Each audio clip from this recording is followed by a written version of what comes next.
Hey, what's up you guys? It's Simon. Welcome back to my channel, and this time I'm bringing you guys a little bit of a speed paint and Q&A. So I recently hit 1,000 on Instagram, and first I want to thank you guys so much. I never imagined when I started that I would be anywhere near this amount. I was so happy when I was getting 5 likes in a drawing and like 20 followers, so the fact that I'm at 1,000 and inching pretty close to 2,000 is insane for me. So I want to start off by saying thank you guys so much, and I thought a good way to celebrate this would be not only the little draw this in your style challenge that's going on, but also by doing a Q&A. So I broke it up into a couple parts. There were questions about like me personally, questions about making art, and questions about how are specific things you guys are struggling with art. So the first thing I wanted to talk about was the questions that were of course about me, try to introduce myself a little bit since I'm still pretty new to you guys.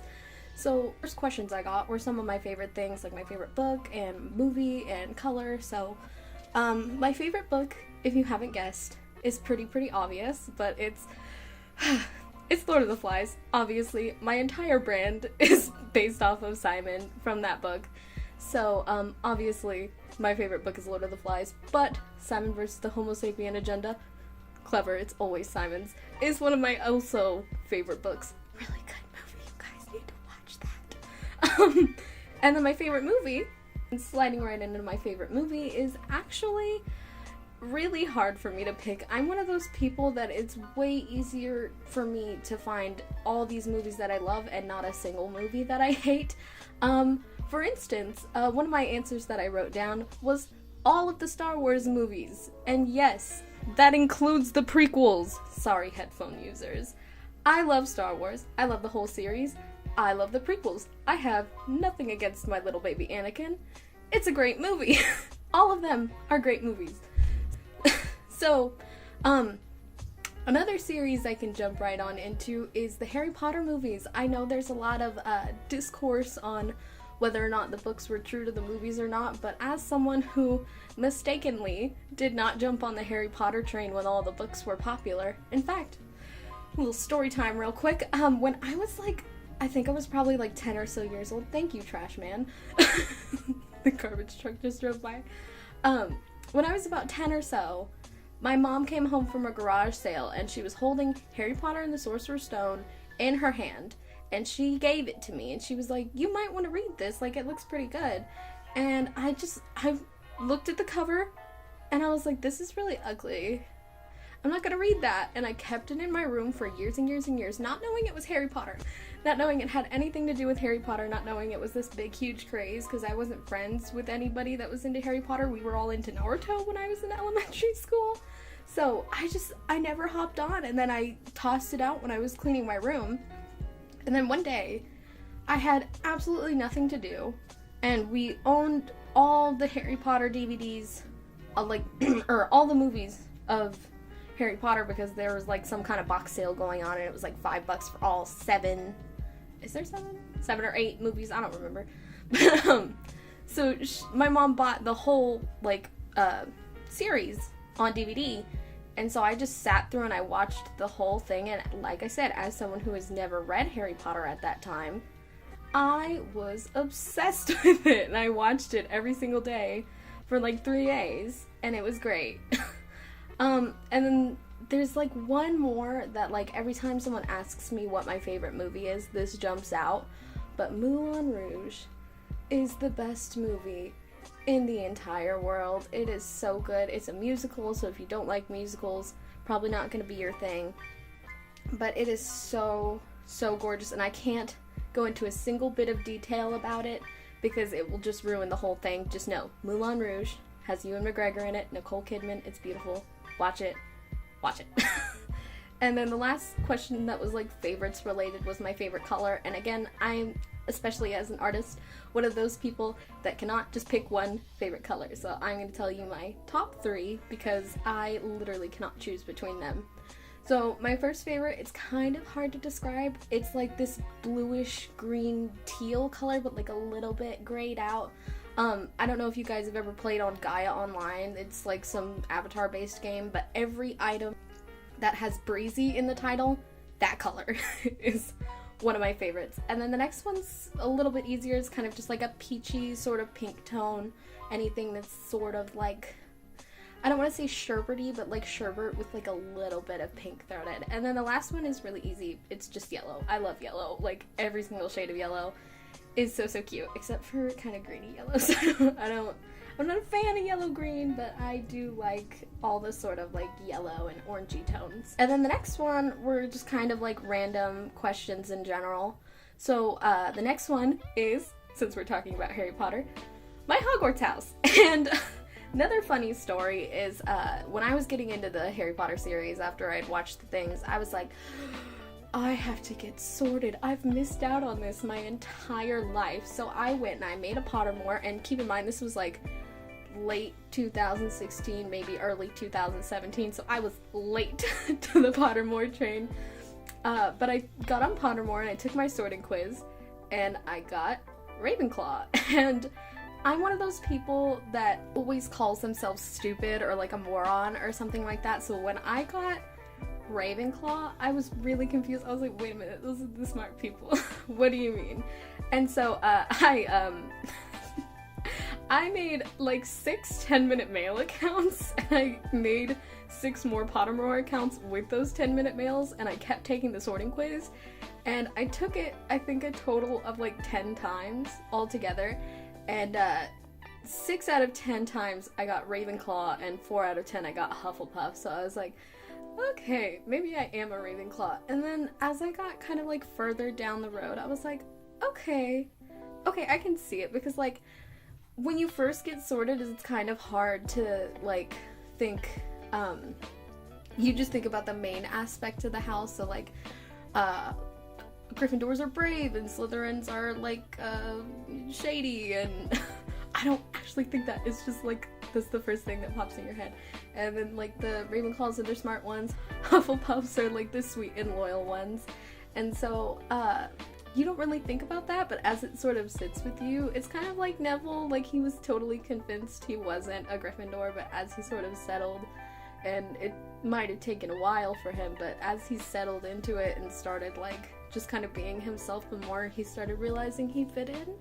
And that was kind of like it was for me. I had to learn that like Ravenclaws aren't always like the smartest and brightest. Sometimes they're just creative, whether it's creative visually or creative like mentally, things like that. But so yeah, Ravenclaw for me. And then somebody else, this is a really interesting question for me. Somebody wanted to know what my thoughts on true crime fandoms or toxic fandoms in general are, and honestly, I don't mind the true crime fandom. I like to sit down and watch some Kendall Rae sometimes. I really, really enjoy learning or Eleanor Neal is another really, really good true crime YouTuber, but I like to sit down and watch those videos and play them in the background while I draw sometimes. When I draw the line is when it's usually like people who are in love with the people that committed the crimes, and then I'm like, okay, you might want to step back a little bit. If it's like, if it's like a horror movie, like, okay, but if it's like a true story, like this actually happened, maybe sit back and think about what you're doing right now, and maybe consider changing that. But in general, I don't have any problem with like people who do true crime or anything like that. I tend to really enjoy true crime videos myself. So there is that. And then the last question in this category is probably my favorite one, because it's the one that I have the like weirdest story about. But somebody asked me what my inspiration for starting my Instagram was. And for me, that was, it's so weird. We were at my husband's family's house, and he was in the other room washing dishes, and I was kind of laying on the couch just relaxing a little bit. And I think Imagine Dragons started playing, and I think it was Thunder.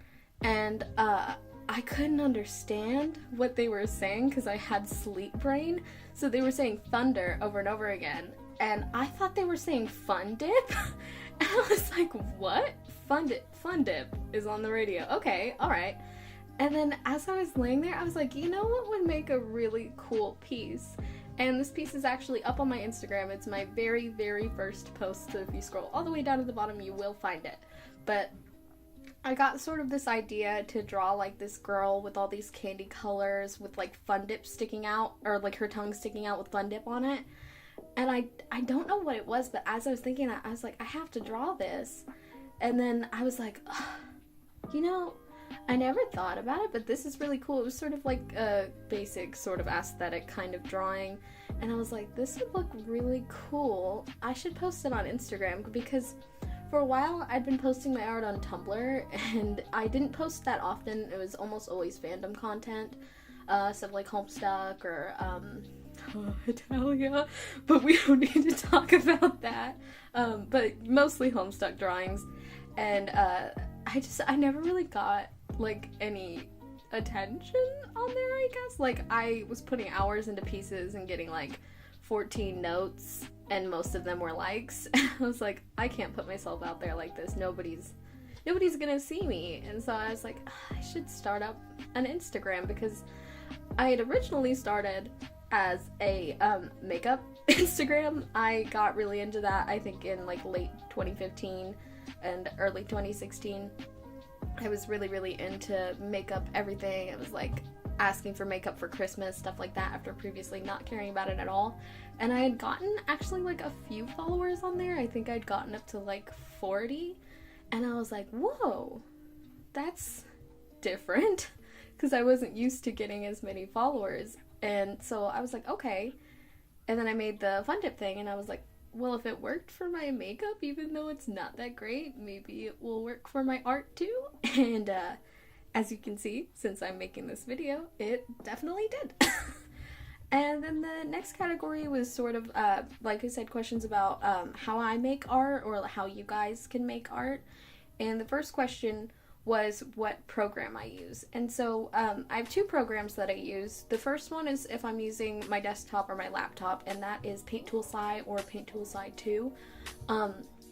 I prefer Paint Tool Sci 2 just because Sci 2 has like, it has text and things like that now, and there's a little bit more emphasis on like translating things, like stretching and deforming and things like that is a little bit more precise, but mostly the text tool is so good. And then there's a lot more pre-made brushes on there that will let you experiment a little bit more than with the original Sci. And then the next one I use is for my cell phone. It's actually a really, really cool program. It's called Paint X, and it's totally free. It doesn't cost anything unless you want to completely get rid of ads.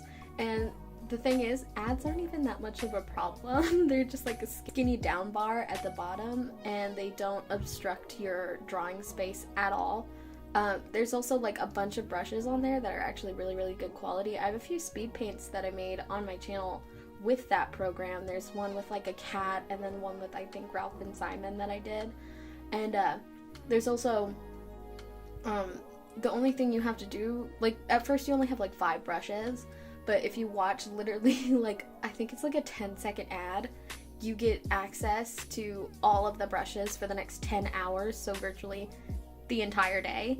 And it's definitely well worth any time you would spend watching like a cheap little ad for like a few seconds of your life. It's a very, very cool app, and I really, really like it. And those speed paints record automatically, so the minute you start drawing to the end you start drawing, it records that whole thing for you. You don't have to do any of the work, which is awesome. And then the next question I got was what my favorite medium was, and this is really, really hard for me just because I work both digitally and traditionally. I really, really like digital painting, but then sometimes like I'll get in like this rut and I'll be like, I can't paint anymore, I just can't do it, nothing's coming out right, and then I'll go right back to my Copics until I can't use my Copics anymore because nothing's coming out right, and I just kind of flop back and forth. So I'd say those two are pretty equal as far as those go. And then somebody wanted to know how I make my traditional work so soft, and this is basically, I use Copic markers first of all. Those make the work so easy. The first thing I do is I actually don't do line art at all until I finish, and even then it's like minimal sort of thing. I start out with red pencil, and then I do the sketch, and then I erase most of it, and I layer my Copics on top of that, so that like you can still kind of see the sketch underneath, but by the time you layer everything and blend it out, you won't see any of the little like sketch marks or details or anything like that. And then I'll put all my base colors down, I'll blend in with the other shading and the highlights and everything. I would recommend starting with your highlight though for your base layer, because once you put your mid-tone down, it's very, very hard to get that highlight back. It will look really, really weird. So definitely start with your highlights if you're working with Copics. And then the last thing I do is I blend everything in with colored pencils. It doesn't really matter which kind. Right now I'm using the softer Prismacolors. I'm not sure exactly which ones they are, I just know they're the softer ones, but I also like the very thin ones. I tend to prefer soft or harder color pencils for adding details to Copics, and then softer for kind of like just working with colored pencils on their own. I also at one point was using watercolor pencils because, like I said, they're watercolor pencils, so they're water soluble. You can blend them out with a little bit of water, or they'll mix in with your alcohol inks, so those are definitely a good one to use as well. But mostly just blend a whole lot, and don't put line art unless line art is kind of your thing. You are into line art, then go ahead. There's plenty of softness that will come from just the blending alone, but I prefer for myself just to not do any line art. And then the next one was what supplies I use. And as far as supplies go, I have a couple different things that I really like to use. I have two different tablets.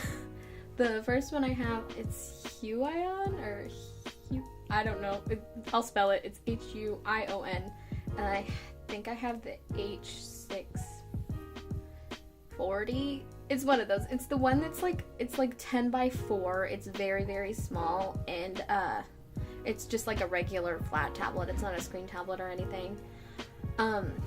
I like to use it for more if like I'm on the go, just because it's so small, and you might be a little bit afraid when you hear that at first, like a small drawing area, your hands get cramped, things like that, but they actually don't. When you're first using it, it's kind of scary, and you have to definitely, there's a bit of a learning curve with it just because it is so small. But once I got used to it, it was like, why would I even need more room than this? Like, my hand never hurts. It just was kind of like getting used to this space, and then I didn't even like realize that I was working on such a tiny area. And the next tablet I have is one I just got for Christmas. It's the X Pen Artist 13.3, and it is so nice. The only drawback is that it doesn't have its own stand. You have to buy like a laptop one or something separately, but it's another one of those with a really small drawing area, but like I said earlier, after a while it doesn't really bother me anymore. I do really like that it is a screen tablet. Like there's a lot of a learning curve again with tablets in general. A lot of people that are working on going from traditional to digital have the crutch of being able to look down and see their drawing in front of them and where their hand is moving, and have a lot of time distancing themselves away from the tablet itself and then looking at the screen and seeing the drawing. I know for me, that was one of the hardest things I had to deal with when I was first doing digital art, but with a screen tablet, it's really easy because it is just like pencil and paper. It's just your computer screen slapped onto the tablet. And then the best thing about this tablet is that even though it's a screen tablet, it is not $1,000. It is not $500. It is not $400. It was like $200, and it was like pretty big. It's another, like, it's small for a screen tablet, but it's like pretty decently sized. It gives you plenty of room to draw, and it's so cheap, and you don't miss anything that a Cintiq would give you. It has customizable shortcut buttons. It has replaceable nibs in the pen. It's not a battery operated pen, so you don't have to worry about it dying. And it's HDMI, it plugs right into your computer, and then USB right into your laptop or whatever. It's perfect, and I love it so much.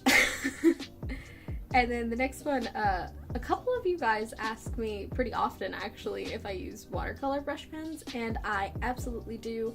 I find that it's really hard for me to use actual brushes. I don't know what it is. I think it might be that I just never learned to do watercolor with real brushes. Ever since I started experimenting with watercolor, I always used brush pens just because I thought it'd be a little bit easier. I wouldn't have to worry about, since I'm very, very clumsy, knocking water all over my laptop or all over the piece of paper like I did with that Sailor Moon. Do you guys remember that? I was working on that and I spilled essential oils all over the front of it. Not a great time. Very scary. Did come out fine. But as you can see, having a big cup of water is probably not the best thing for somebody like me. So I do really, really like the added sort of like safety of having the water just directly into the brush. And then I also love them because it's so much easier to control the ratio of how much paint you're getting to how much water you have, because you're in control of how much water drips into the paint. I prefer, like, when I'm using watercolor, I use the Sakura Koi travel palette, and I just take the brush pen and I drop like 3 or 4 drops on top of it, and then I'll mix it in and then mix it onto the palette that they give you. Like, it's like all one big palette with like the paints on like a separate thing.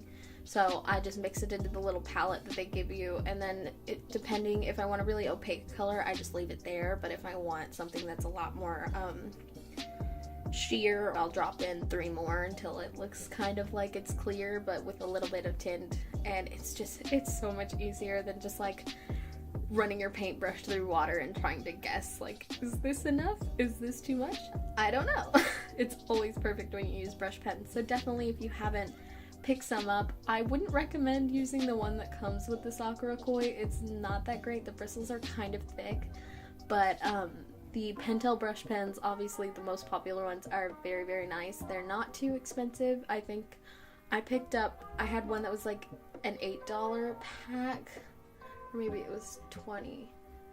I'm not sure, but regardless, it was very like cheap for such a like good supply. And then it was also a 4-pack, and you got 4 different sizes of bristles. You got a large one, a flat brush, a fine brush, and then like a sort of medium brush, and I use them all the time. They're great. I love them, like I said.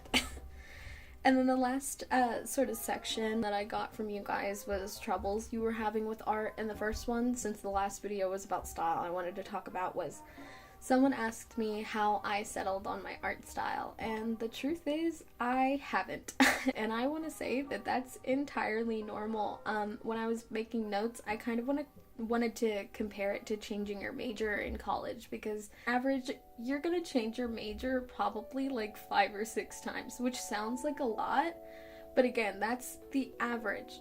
So when you're trying to work on your style, you're gonna get to a point where you feel sort of comfortable and you'll draw with that for a while, but then you'll see somebody else's art, because we're always being inspired by some new artist that we've just found, and you're gonna tweak your style a little bit until it looks sort of different and it's a completely new style, and you're gonna do that over and over again until maybe you're at a point where you're like me and you sort of have been drawing the same style consistently for a few years, but you're always sort of thinking about changing it a little bit. Like, maybe we've graduated now and we've settled on something, sort of, but there's always like something that we're thinking of adding to it. Just like when you graduate college, you may graduate and be a theater major and then think,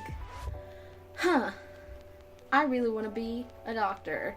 Why did I do that? And then you sort of just add to your repertoire of things that you've done before until you're qualified to be a doctor, and you change again. And that's kind of how art style is. You're always going to be thinking about other new things that you can add to your style. Like, so I'm always thinking about like how I can change the way I draw noses, or how I can change like how I draw hair and things like that. You're always gonna have like this inkling to change your mind on something, and that's not bad. It's good to find something where you feel comfortable doing, but don't shut yourself out to the idea of changing things in the future, because that's a good way to stop improving. Because as an artist, you're always improving, no matter how much of a master you think you are or how perfect you think your art is, it's always best to keep learning.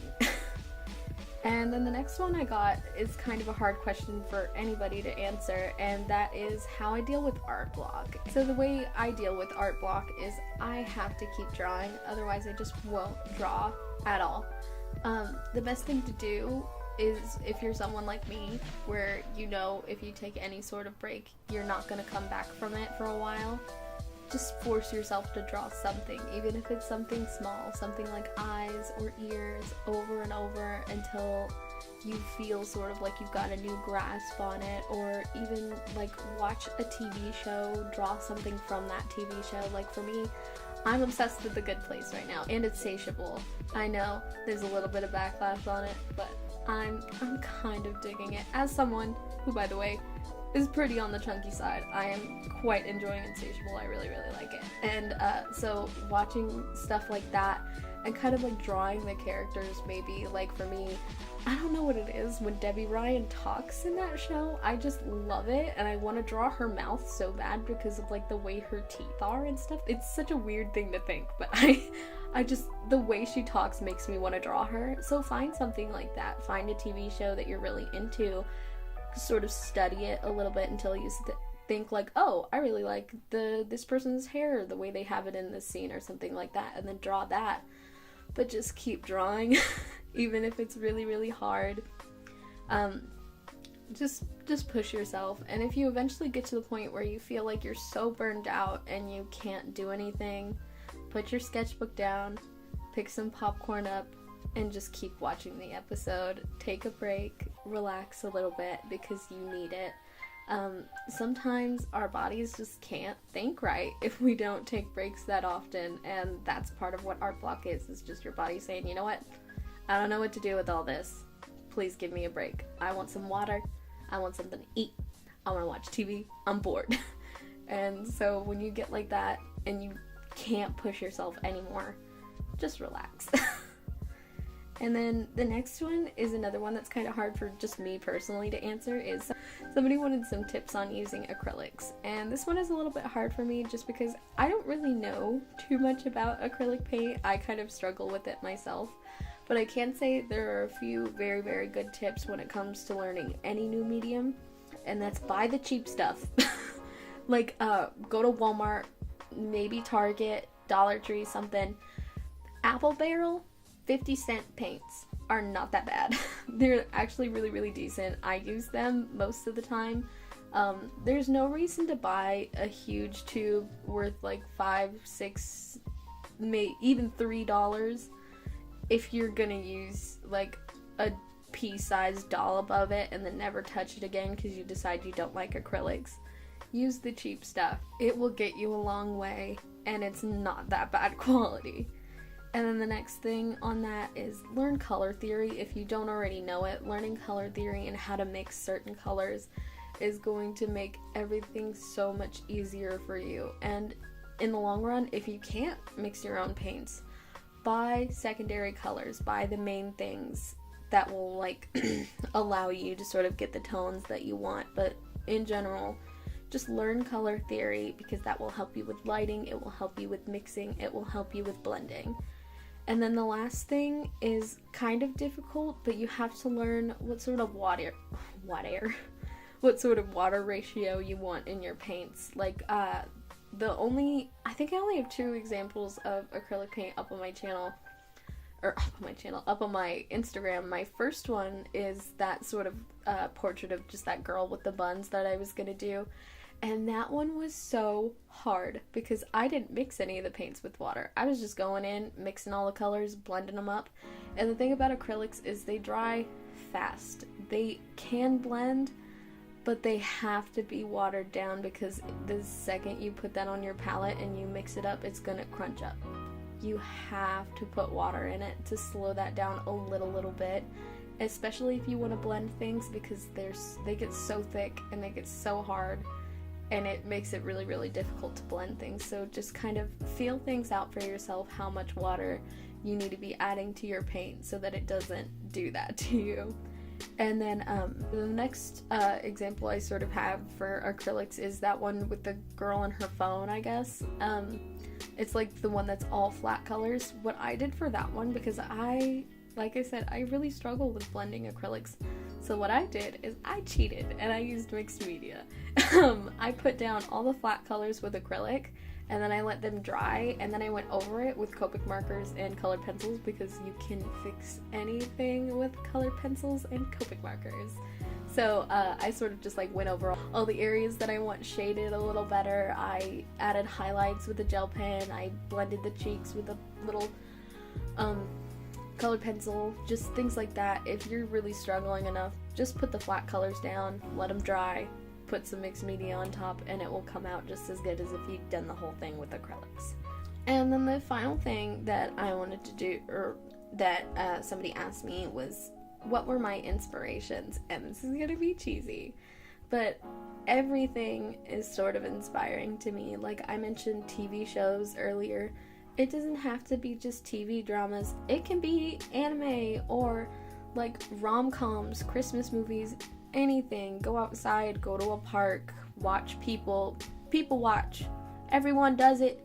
You have a reason to. You're an artist. Just pull up your sketchbook. Don't be a freak though. You can take inspiration from almost anything. Like when I clean my room and put up like nice lights and some flowers on my desk or something, I want to draw. Light a candle, I want to draw.